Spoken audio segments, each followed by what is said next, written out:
Bonjour à tous et bienvenue sur cette nouvelle vidéo. Ça fait un long moment qu'on n'a pas publié de nouvelles vidéos sur cette chaîne. Il est temps de se relancer.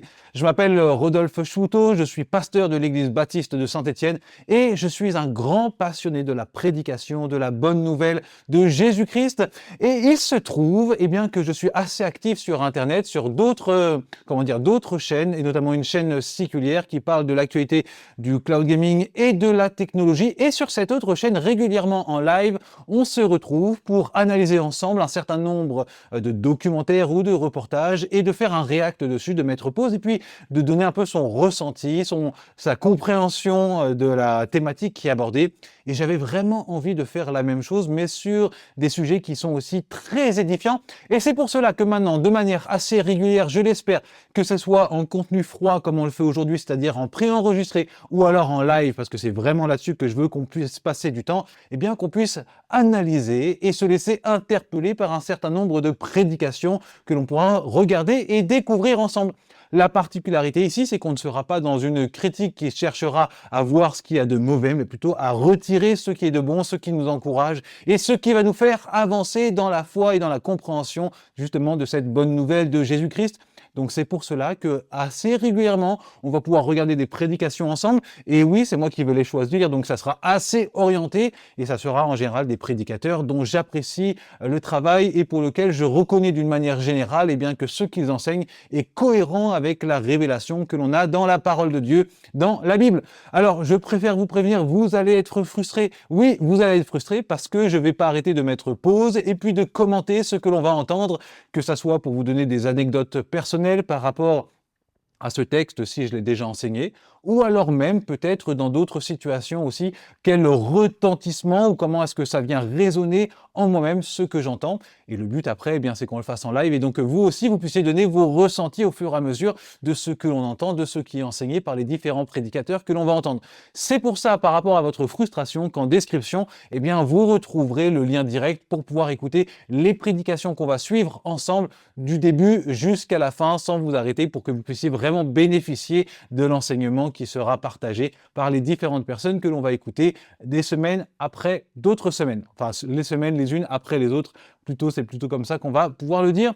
Aujourd'hui, on va aller écouter une prédication assez courte. On commence par celle-ci parce qu'elle ne dure que 15 minutes, alors qu'en général, les prédications de l'église Le Portail sont plutôt dans les 45-50 minutes.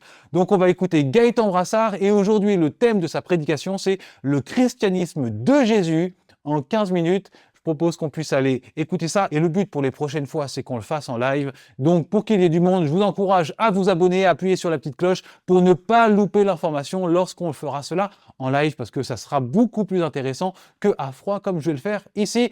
On y va ensemble avec l'église Le Portail, le christianisme de Jésus en 15 minutes par Gaëtan Brassard. Vous avez le lien en description. On a le petit café de circonstance. Donc la vidéo dure 18 minutes, donc la prédication dure à peu près une quinzaine de minutes. Je ne l'ai pas encore écoutée, donc je vais la découvrir avec vous. C'est un prédicateur que j'apprécie, notamment par sa capacité à pouvoir recentrer les choses vraiment sur Jésus. Qu'importe l'enseignement, voilà, il y a toujours un chemin qui mène vers Jésus.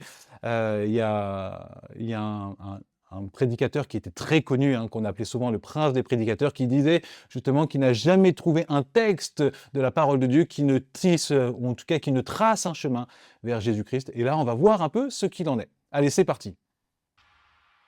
On m'a donné 15 minutes. Donc, j'aimerais parler pendant quelques instants. J'aimerais te présenter Alors, le Christ. on commence déjà, juste pour donner un peu de contexte.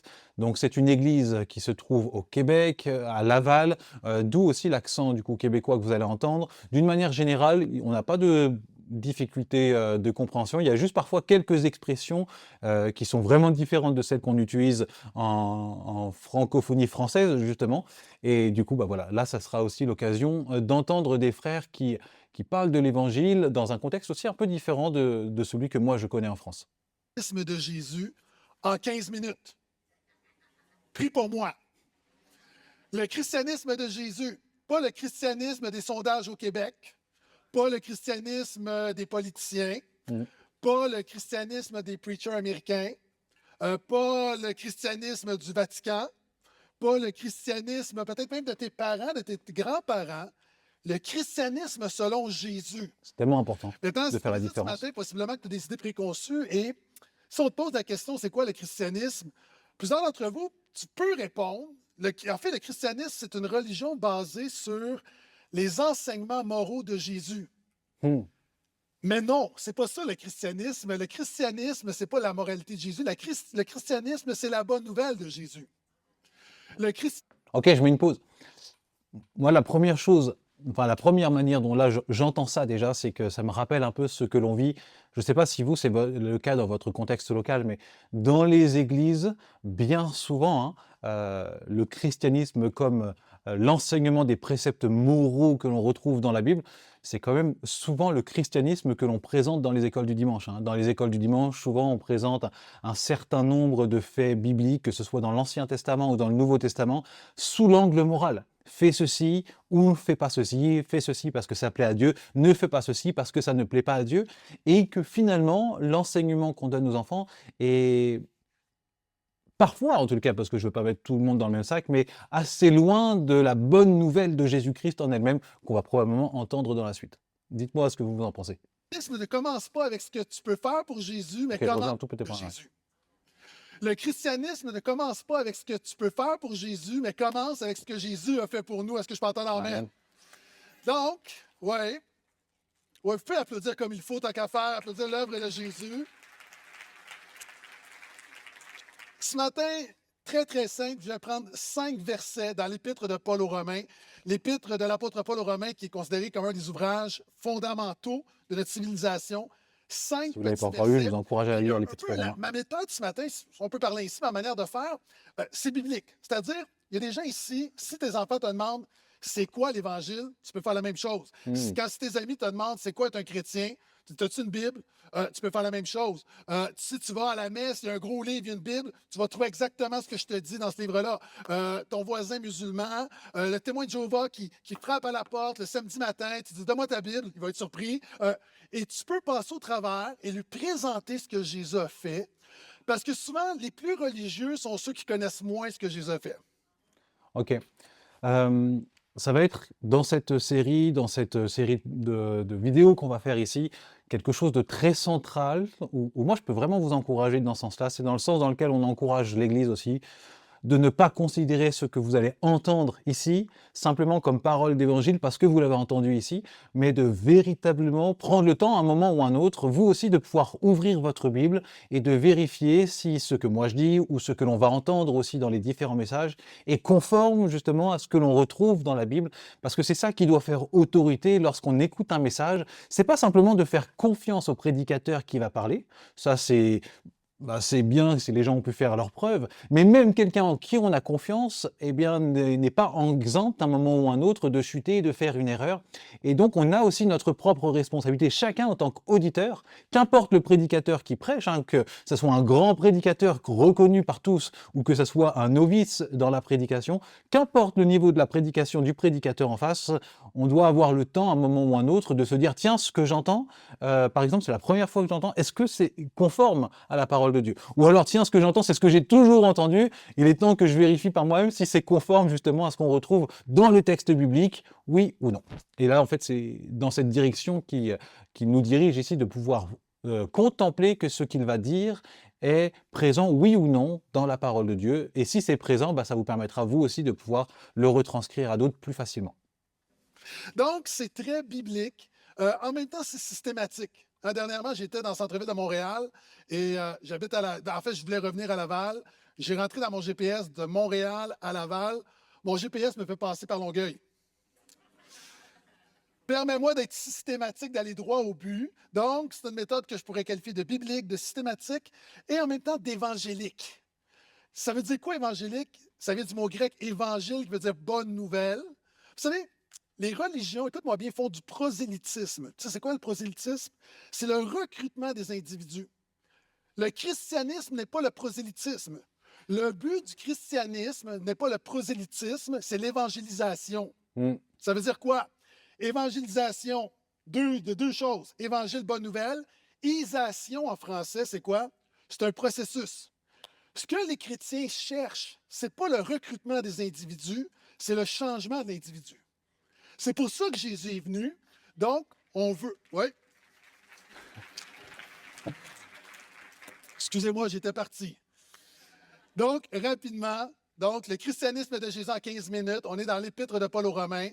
Première chose, qui a besoin de Jésus? Romains 3, 23. Pour ceux moins familiers avec la Bible, quand je dis Romains 3, 23, tu as compris que c'est le livre, l'épître de Paul aux Romains. 3, c'est le chapitre. Dans la Bible, les chapitres sont séparés en versets. Donc, chapitre 3, verset 23.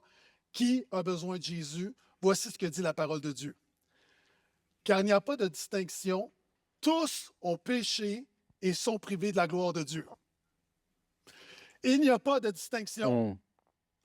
Je sais qu'on grandit dans une société qui nous dit que nous sommes tous exceptionnels, que nous sommes tous merveilleux, que nous sommes tous comme des flocons de neige uniques.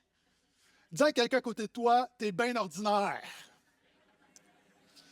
La Bible commence en disant, oui, nous sommes créés à l'image de Dieu, mais il n'y a pas de distinction. Tous ont péché et sont privés de la gloire de Dieu.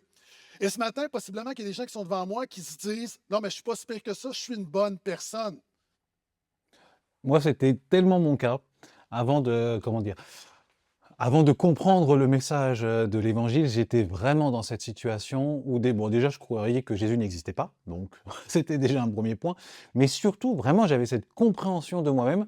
En fait, je suis pas si mauvais que ça. Quand je regarde autour de moi, quand je regarde les autres, quand je regarde tout ce qui pouvait se passer dans le monde, dans mon cœur, je me disais simplement, mais en fait, moi, je suis pas si mal que ça. J'ai pas forcément besoin de Dieu. Hein, j'ai vraiment pas forcément besoin de lui.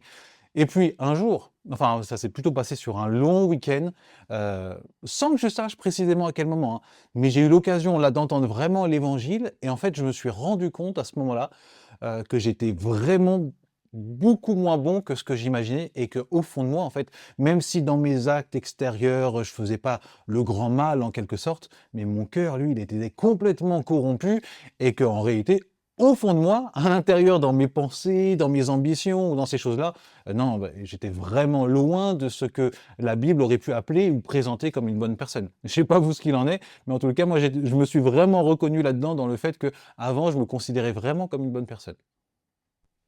La parole de Dieu dit « Il n'y a pas de distinction, il n'y a pas de bonne personne, nous sommes tous pécheurs. » La preuve. Imaginons, vous connaissez le Seigneur des Anneaux? Okay? Tu sais, l'histoire là, de l'anneau là, qui te rend invisible. Imagine que tu as le pouvoir de devenir invisible quand tu veux. Est-ce que ta vie va être la même? Est-ce que tu vas te comporter de la même manière quand tu es invisible que quand tu es visible? Mm. Arrête de mentir, non. Ah, si tu veux être invisible, qu'est-ce que tu ferais? Ah, moi, c'est clair. Des fois, tu entends ta femme qui s'en vient, dit, il faut qu'on se parle, ou moi, je mets l'anneau. Ah, il n'est pas là. Ah, t'arrives, t'es en retard au travail, tu dois passer devant le bureau du patron, moi, je mets l'anneau. Ah, il y a des gens ici, tu es au centre d'achat, tu vois une belle femme passer ou un bel homme, ça marche des deux côtés. Tu es avec ton conjoint. Et là, tu es comme, tu peux pas faire.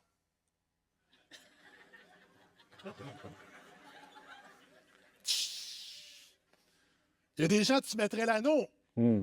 Parce que tu sais que si tu ne mets pas l'anneau, tu vas mourir. Ah, puis ça peut être quelquefois même, ah, si j'avais la capacité d'être invisible, hein, tu passes à la banque, il y a de l'argent qui traîne. Hein, qu'est-ce que ça peut changer pour les grandes institutions bancaires? Quelques centaines de dollars en moins. Ah, puis il y a plein de choses. Hein, puis des fois, il y aurait des vengeances.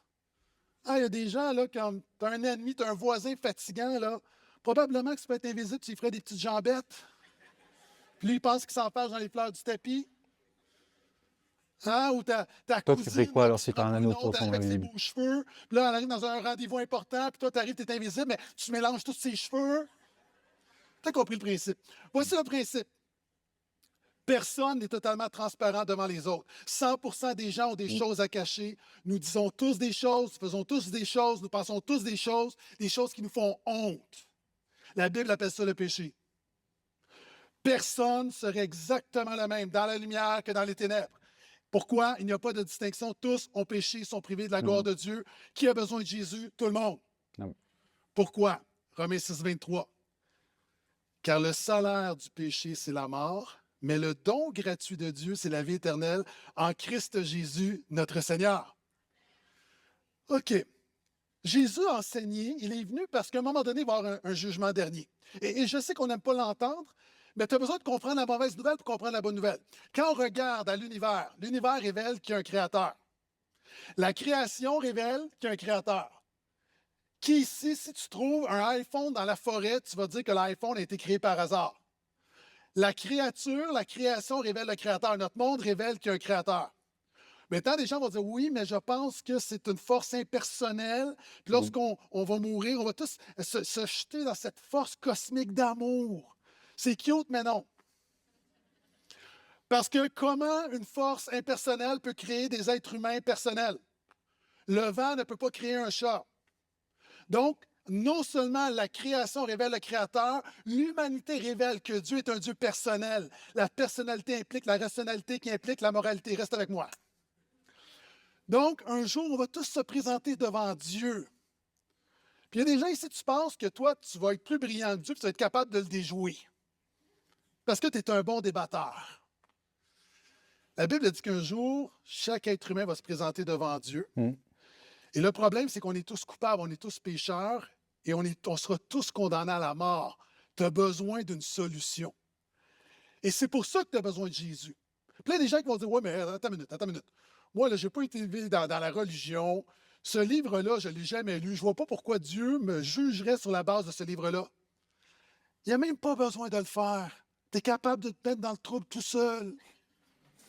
OK? Imagine qu'à chaque bébé qui naît, il y a un petit enregistreur invisible au niveau de ton cou. Dieu peut simplement te condamner sur la base que toi-même, tu ne réponds pas au propre standard moral que tu établis. Qu'est-ce que je veux dire? Combien de parents on a enseigné à nos enfants à faire des choses qu'on ne fait pas nous-mêmes? Dis pas amen, dis aïe aïe. J'avoue, c'est tellement le cas hein, parfois. Souvent, là, nos enfants, d'ailleurs, ils nous le font remarquer, hein, donc c'est un truc sur lequel vraiment j'ai envie de travailler, mais c'est dur, hein, sur la place des écrans hein, dans la maison. Nos enfants, ils ont très peu le droit hein, finalement d'aller sur les écrans. Et en fait, eux, ils nous voient, enfin en tout cas moi, ils me voient tout le temps sur un écran, ils me voient tout le temps sur mon téléphone en train de faire quelque chose. Et du coup, ça crée vraiment quelque chose de très ambivalent où d'un côté, on leur dit, voilà, les écrans, c'est pas forcément bon pour vous, la surconsommation des écrans, c'est pas bon pour vous, ça peut vraiment être négatif, il faut vraiment que ça soit cadré, que ça soit contrôlé, et puis moi, de mon côté, je suis tout le temps dessus, je suis comme happé par ça, et ça, c'est vraiment un problème. Le fait ce que je dis, mais faites ce que je dis, mais pas ce que je fais, c'est vraiment quelque chose sur lequel, moi, personnellement, j'ai envie de travailler sur beaucoup d'aspects de ma vie, hein. Toute ma vie, heureusement, n'est pas caractérisé par ça, mais sur certains points, je m'en rends compte et quand je m'en rends compte, en général, ça me fait vraiment pas plaisir. Des fois où on dit, tu sais, des fois, on est bon pour donner des conseils, puis tous les conseils qu'on a donnés qu'on ne fait pas nous-mêmes. Mmh. Hein, et toutes les fois qu'on a critiqué des gens en disant ah, ben, elle devrait pardonner, elle devrait pas faire ça, elle devrait. Toutes les fois qu'on critique des gens et on leur reproche de faire ce qu'on ne fait pas nous-mêmes, simplement nous-mêmes, par notre péché, on établit un standard qu'on ne rencontre même pas nous-mêmes. Mmh. Mon ami, nous sommes dans le trouble sans Jésus. Mmh. C'est pour ça que Jésus est venu, quelqu'un devrait dire Amen. C'est pourquoi la Bible dit, car le salaire du péché, c'est la mort, mais le don gratuit de Dieu, c'est la vie éternelle en Christ Jésus notre Seigneur. Imagine, tu vas voir le médecin, puis le médecin te dit, tu as une maladie incurable.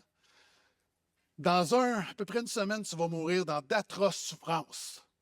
Là, il dit, voici tout ce qui va arriver, là, il va y avoir des boutons, ça va sointer, c'est comme ton cœur va exploser. Puis là, et là, le médecin, pendant qu'il parle, il dit, à un moment donné, il fait une pause, puis il dit, mais, est-ce que tu es d'accord avec moi que l'espoir renaît? Le mais influence tout ce qui a été dit avant. Nous sommes pécheurs, condamnés à l'enfer éternel, mais Jésus est venu. Jésus apporte la solution. Qu'est-ce que Jésus a fait? Troisième étape, Romains 5:8. Mais en ceci, Dieu prouve son amour envers nous. Dieu nous aime.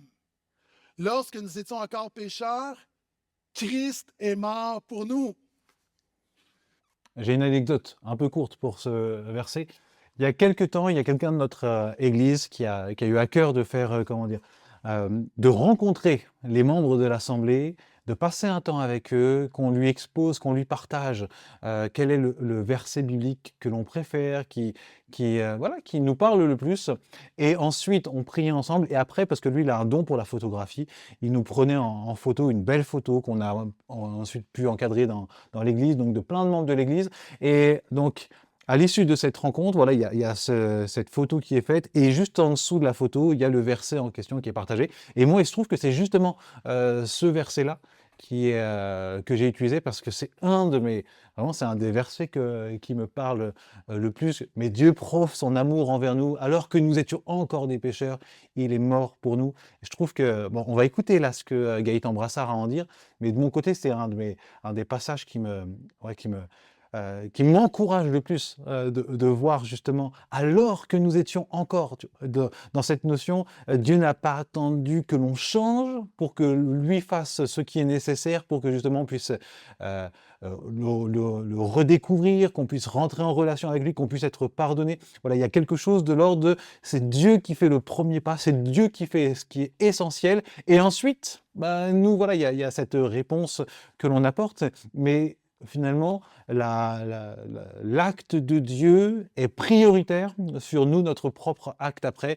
Et surtout, l'acte de Dieu ne dépend pas de notre gentillesse, de notre beauté, de notre bonté, mais simplement de sa souveraineté à lui, de l'amour que lui a pour sa création. Et je trouve ce verset biblique vraiment incroyable, merveilleux. C'est un de ceux qui m'encourage le plus.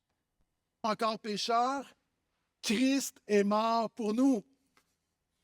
Donc, écoute bien. Cette création, cette humanité s'est révoltée contre Dieu, a voulu vivre notre vie à notre manière. Tu te dis, moi, je ne suis pas d'accord. OK, regarde à l'extérieur. Est-ce que ça va bien, là? OK?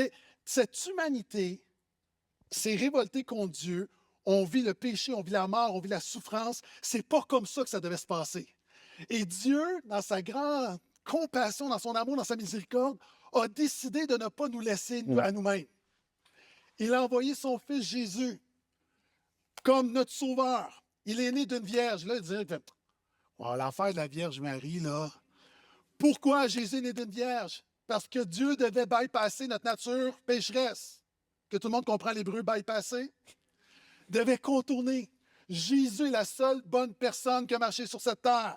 Jésus parfaitement juste, parfaitement pur, parfaitement saint. Son dossier est vierge, puis il l'a gardé vierge. Dans tout ce qu'il a pensé, ce qu'il a dit, ce qu'il a fait, tout était beau, était pur, était noble, aucun péché. Et ce Jésus-là, le Fils de Dieu, a décidé d'aller mourir à la croix pour toi et moi. Alors que nous, on mérite le jugement de Dieu, Jésus, qui ne méritait pas le jugement de Dieu, qui est la justice de Dieu, est mort à la croix pour porter ton péché, pour porter ta souffrance, pour porter ta condamnation et ta culpabilité. Afin que lorsque tu mettes la foi en lui, lui qui porte ton péché, il te donne son dossier vierge, il te donne sa justice. Alors qu'on mérite l'enfer, en Jésus, tu as la vie éternelle. Et Jésus est mort pour ton péché, la mort ne l'a pas gardé, il est ressuscité. Mahomet est encore mort. Bouddha est encore mort. Il y a des gens qui disent, tu ne devrais pas parler de la compétition comme ça. Krishna est encore mort. Elvis est encore mort.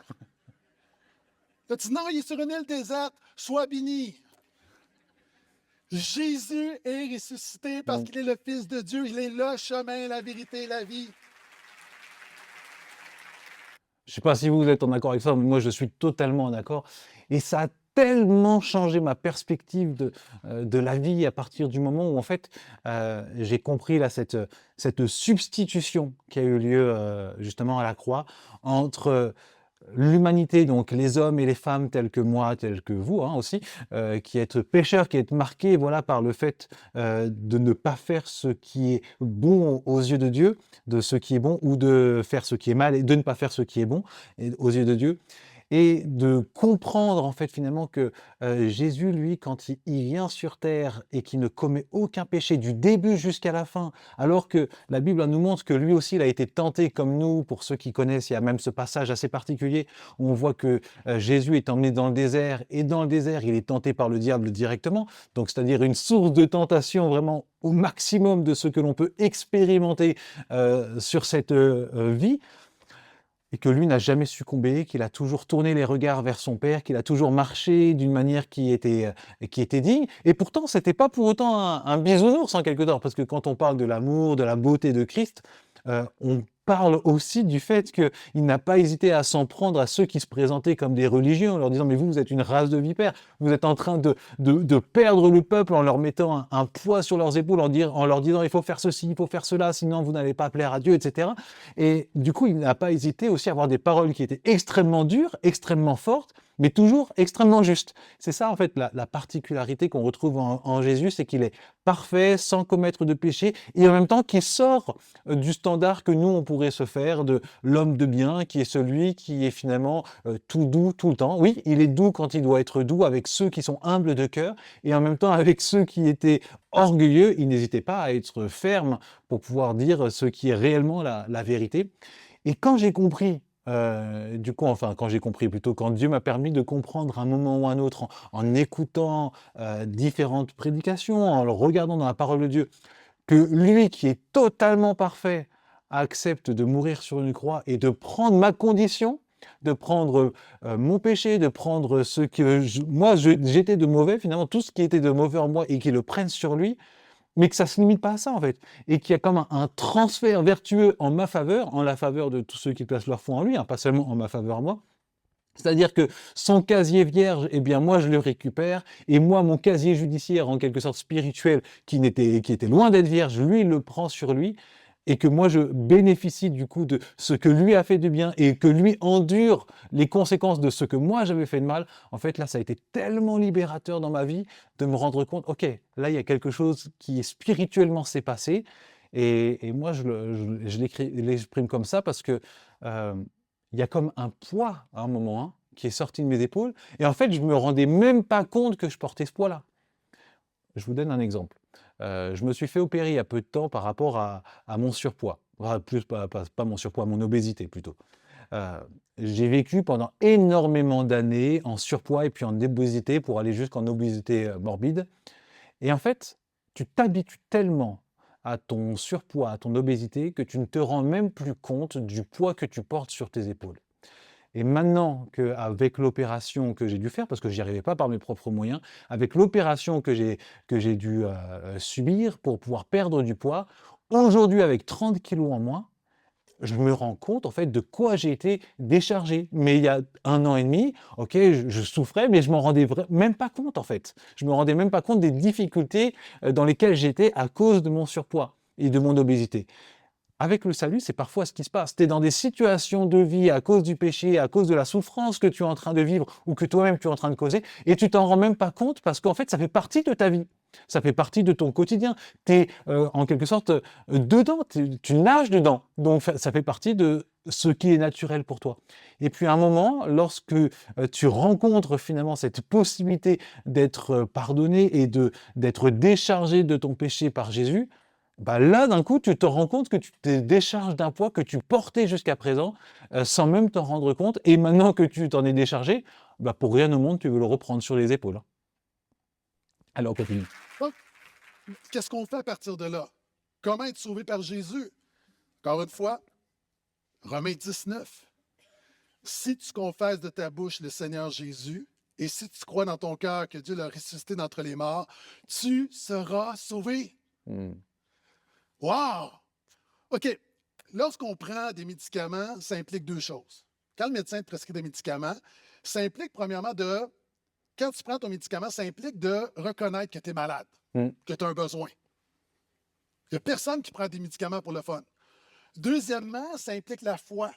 La foi de croire que ce médicament-là peut améliorer ta santé, peut te guérir. Maintenant, la Bible ici dit, voici Jésus est mort. Tu dois te l'approprier. Comment est-ce qu'on reçoit Jésus?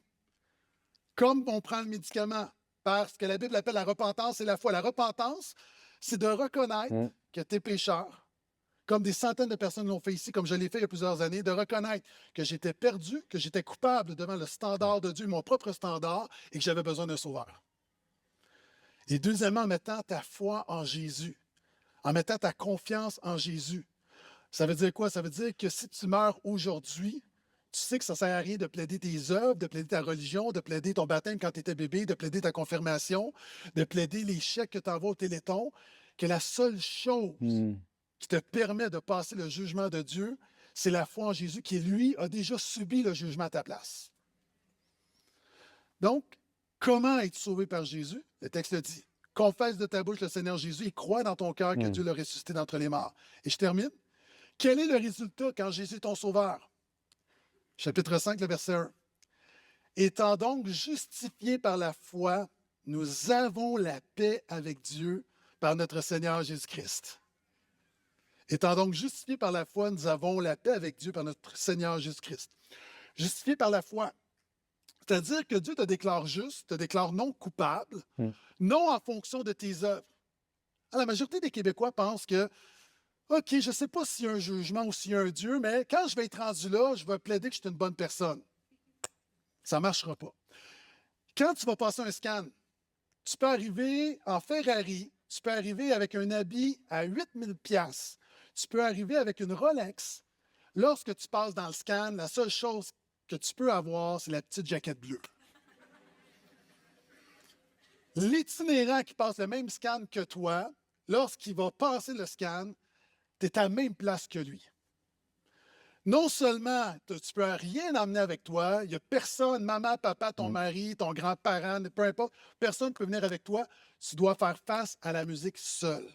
Un jour, on va tous se présenter devant Dieu et toutes tes bonnes œuvres vont être restées dans le vestiaire. La seule chose qui va te rester, c'est la petite jaquette bleue. Et la seule chose qui te permet de passer le test, c'est est-ce que Jésus est ton sauveur, oui ou non? Hmm. Et si Jésus est ton sauveur, ça s'appelle justifié par la foi, pas par les œuvres, pas par la religion, simplement par la foi. Il y a des gens ici, tu n'as aucune notion religieuse. Tu peux avoir un casier judiciaire long comme ça. Si à cet instant tu te confies en Jésus, tu es déclaré juste par la foi. Et ce qui fait que nous avons la paix avec Dieu. Ça, c'est tellement impressionnant. Je ne sais pas si vous connaissez, en fait, je ne sais pas là à qui je m'adresse, n'hésite pas à le dire en commentaire d'ailleurs, et à faire aussi, à commenter ce qu'on écoute. Mais dans le Nouveau Testament, au moment où Jésus est crucifié, il y a quelque chose d'assez fort qui se passe. Il n'est pas tout seul à être crucifié, hein.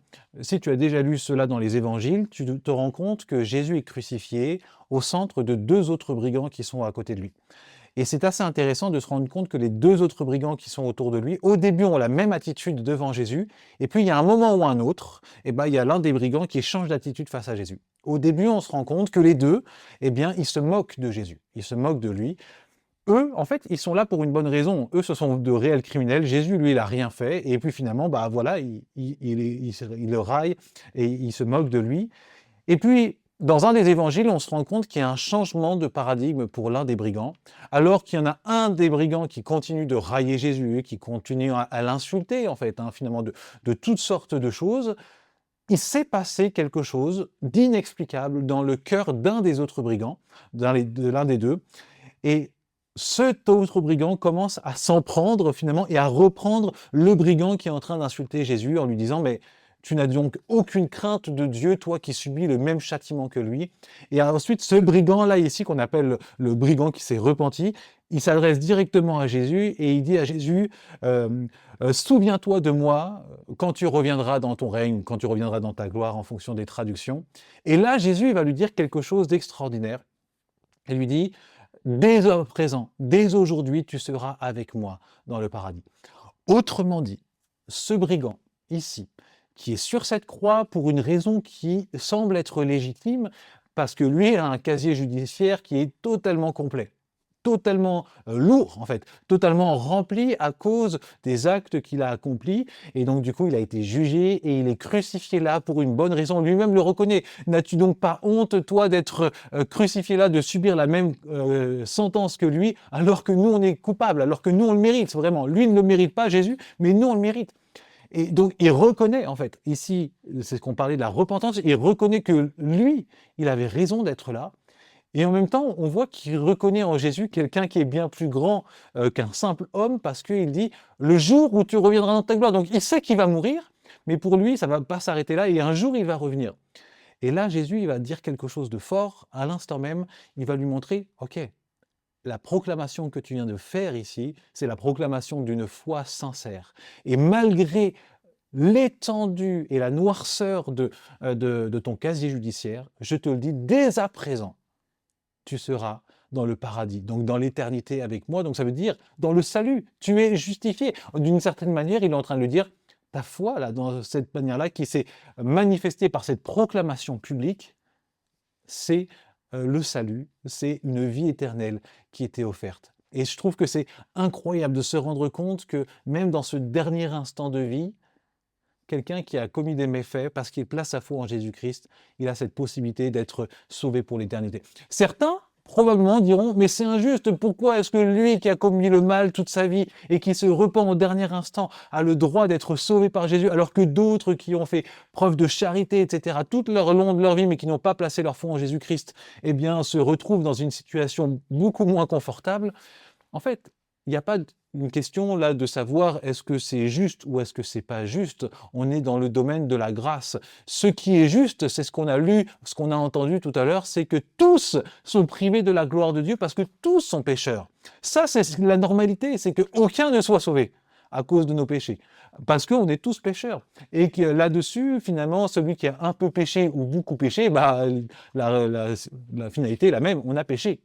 Donc on mérite cette séparation. Non, là, c'est de se rendre compte que, en fait, finalement, ce qui va nous sauver devant Dieu, eh bien, ce ne sont pas nos œuvres, mais c'est la foi que l'on a en Jésus-Christ. Parce que ce qui nous sauve, c'est pas ce que moi j'ai accompli, mais c'est ce que Christ a accompli. Et est-ce que j'accepte ou non pour ma propre vie que Christ ait accompli cela? Et c'est ce qu'on voit ici, et c'est la beauté de l'évangile, de la bonne nouvelle. Mais par contre, soyez-en sûrs, vous qui entendez cela et qui vous dites peut-être que c'est injuste, pour celui qui se repent et qui a une vie qui est marquée par le péché et notamment qui est marquée par la souffrance qu'il a engendrée dans la vie des autres, de mon côté, j'ai rencontré un certain nombre de personnes qui sont marquées par ce type de vie, qui sont passées parfois par la prison, qui sont passées parfois par des situations où eux-mêmes ont pu commettre des choses extrêmement graves et qui marquent une vie, notamment parfois des meurtres et autres.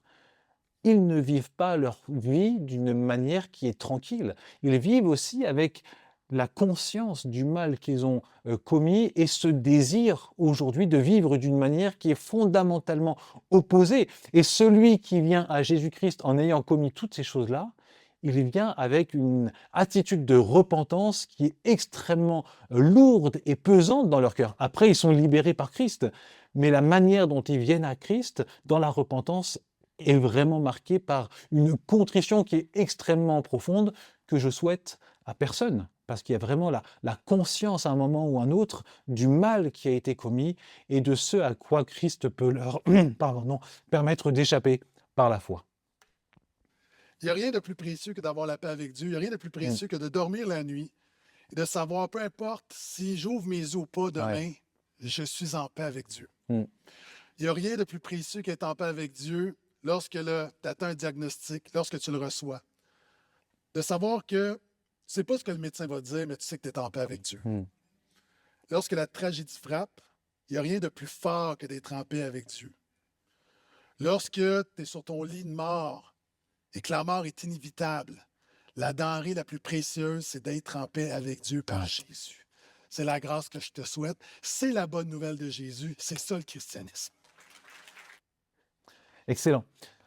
En tout cas, là-dessus, je le rejoins tellement. J'ai souvent l'occasion d'accompagner des personnes qui sont en souffrance, parfois justement aussi proches de la mort. Et cette réalité de savoir que, OK, qu'importe ce qui va se passer maintenant, qu'importe les souffrances ou quoi que ce soit, je suis en paix avec Dieu. Donc, être en paix avec Dieu, ça veut dire que quand je passerai l'arme à gauche, je sais que je serai avec lui. Je n'aurai pas de mauvaise surprise parce que je sais que j'aurai réglé ce qu'il y a à régler durant ma vie et que Christ a déjà tout accompli pour que quand je passe de l'autre côté de la vie, de l'éternité, je sais que je serai avec Dieu et que je n'aurai pas de mauvaise surprise. Et je sais que ça sera bon. Je sais que ça sera meilleur. C'est tellement précieux. C'est tellement précieux. En tout cas, c'est vraiment ce que je vous souhaite. Et là, on arrive à la fin de cette première vidéo. J'espère que les prochaines fois, on pourra le faire en live ensemble parce que j'ai envie de pouvoir réagir avec vous, de savoir comment est-ce que vous recevez ces paroles, comment est-ce que vous êtes en accord, en désaccord, etc. Moi, c'est ça le but, c'est qu'on puisse se parler. Dites-moi en commentaire un peu ce que vous avez pensé de ce message. Est-ce qu'il y a des choses qui vous ont interpellé, des éléments qui vous donnent envie de glorifier Dieu, des éléments qui vous interpellent, peut-être qui vous remettent en question, des éléments avec lesquels peut-être vous n'êtes pas du tout d'accord. Le but, c'est simplement que vous puissiez l'exprimer. La seule chose que je vous demanderai, eh bien, c'est que vous puissiez le faire avec douceur et que vous puissiez exprimer votre point de vue sans être, comment dire, dans l'attaque frontale directement. Le but, c'est qu'on puisse échanger, c'est qu'on puisse parler. Voilà ce que je pouvais partager avec vous. J'espère qu'on pourra se retrouver. N'hésitez pas à vous abonner, à mettre la petite cloche pour ne pas louper les prochaines vidéos, pour qu'on puisse le faire aussi ensemble en live dans un futur proche. Je l'espère. À très bientôt sur la chaîne.